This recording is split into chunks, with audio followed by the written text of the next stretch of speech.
Hi viewers, எல்லாருக்கும் வணக்கம். கால்நடை வளர்க்குறவங்களுக்கு கால்நடையோடைய பால் உற்பத்தியோ இல்லை கால்நடைகளோ இல்லை கால்நடையோடைய இன உற்பத்தி இதில் எது பாதித்தாலுமே ரொம்ப வருத்தம் அடைவாங்க. கால்நடையை பாதிக்கிற நோய்களில் ரொம்ப முக்கியமான ஒரு நோய் பார்த்தீங்கன்னா கோமாரி நோய்.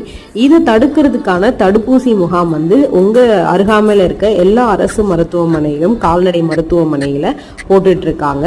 ஜூலை 2 ஜூலை 31 வரைக்கும் நீங்கள் உங்களுடைய கால்நடை, அதாவது பசுவோ இல்லை எருமையோ 4 மாதத்துக்கு மேலே இருந்தது அப்படின்னா நீங்கள் கூப்பிட்டுட்டு போயிட்டு இந்த தடுப்பூசி போட்டுக்கோங்க.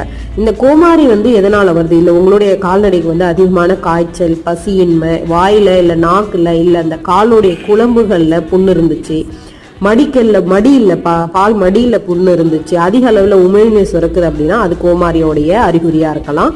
நம்ம சேனலில் இதுக்கான இயற்கை தீர்வு வீடியோவும் போட்டுக்கோம். அந்த லிங்க் நான் டிஸ்கிரிப்ஷனில் கொடுக்குறேன். நீங்கள் ஃப்ரீயாக இருக்கும்போது போய் பாருங்கள்.